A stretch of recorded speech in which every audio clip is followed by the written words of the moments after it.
Good morning, नमस्कार। आप सबका स्वागत है आज की वीडियो में। बच्चों, आज हम आपको पता है कि हर संडे को आपकी साइंस की क्विज आती है, लेकिन लास्ट संडे साइंस की क्विज नहीं हो पाई थी। क्यों? क्योंकि आपके ऑटम ब्रेक चल रहे थे, तो हमने सोचा आपको हॉलीडे देते हैं। तो बच्चों, इसलिए हम फिर से आ गए हैं आपकी संडे की साइंस की क्विज लेके। तो चलिए बिना टाइम वेस्ट किए क्विज को स्टार्ट करते हैं। So welcome all of you. Are you excited for the quiz? Yes, let's start. Okay, the first question is a concave lens always form an image which is. बच्चों, question ये पूछा गया है कि जो कॉन्केव लेंस है वो जो इमेज बनाता है वो किस तरह की होती है। पहले तो आपको पता होना चाहिए कि कॉन्केव लेंस दिखता कैसा है।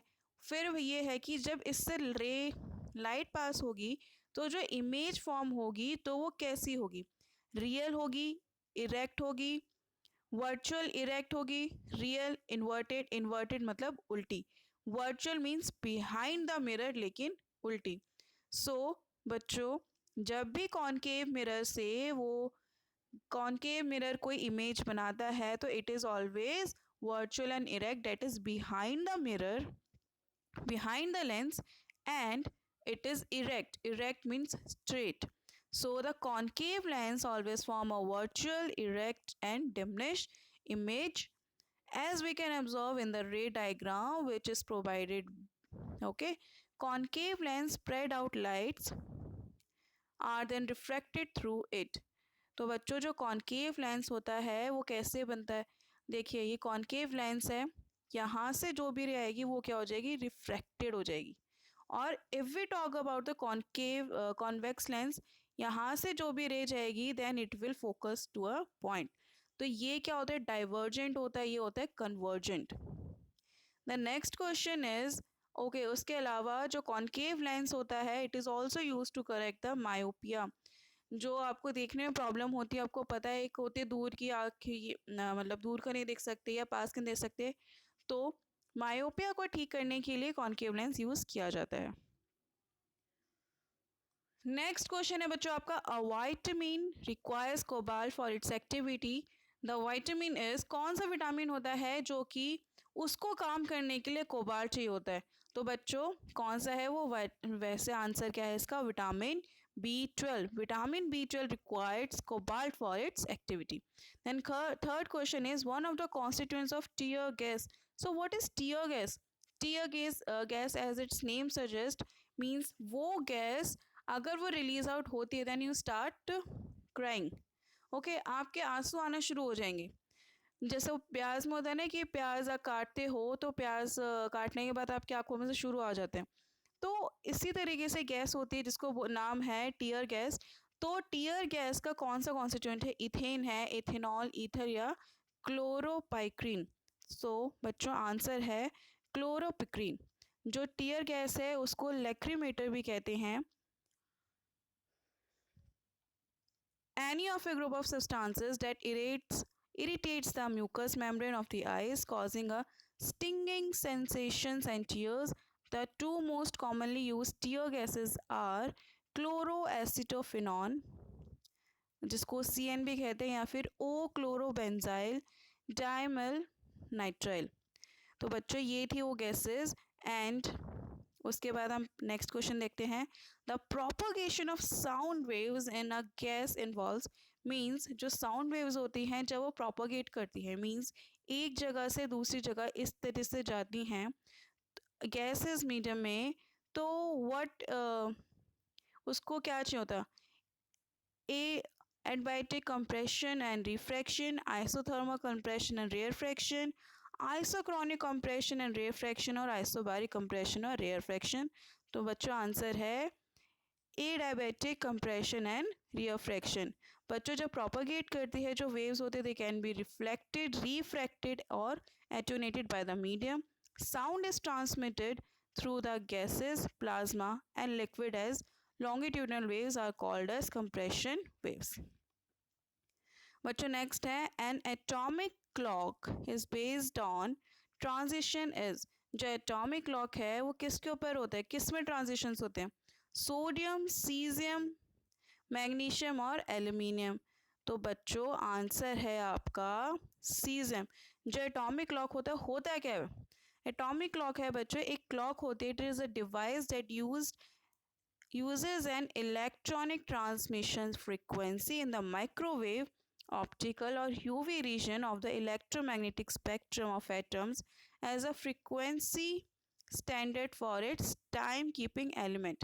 Atomic clock are the most accurate time and frequency standards known and are used as primary standards for international time distribution services to control the wave frequency of television broadcast and global navigation satellite system जैसे कि GPS.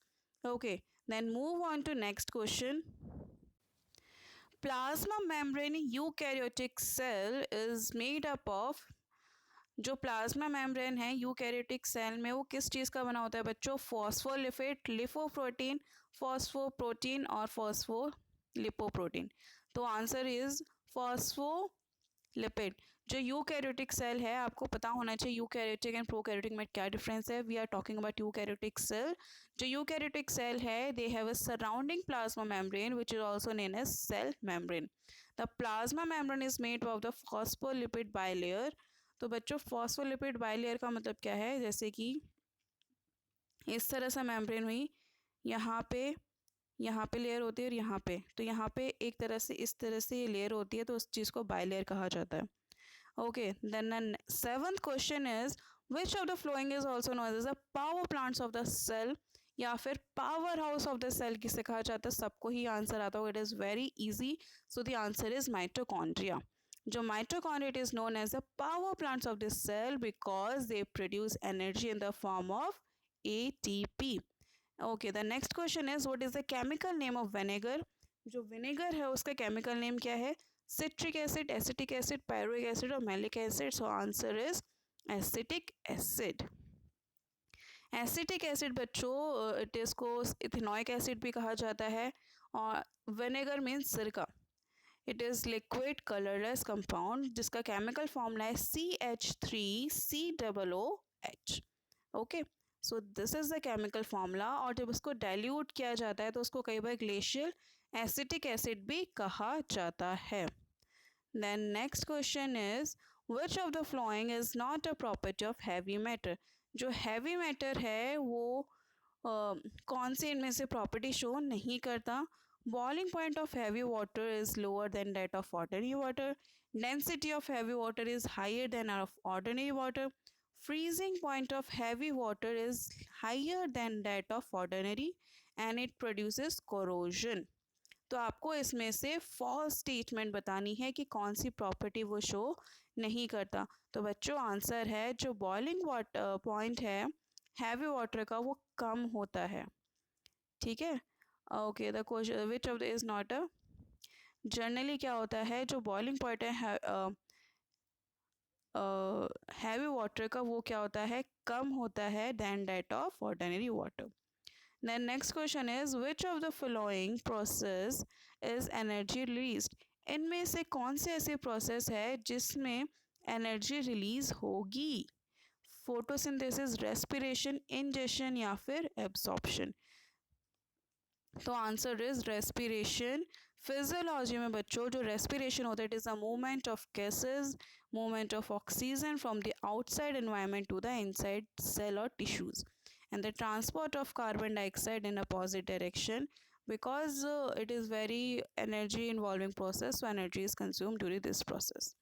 So बच्चों ये थी हमारी आज की 10 questions की छोटी सी quiz. I hope you have enjoyed this video and please comment your score in the comment section. And the next question for the next time is the animal living in 3 trunks are known as.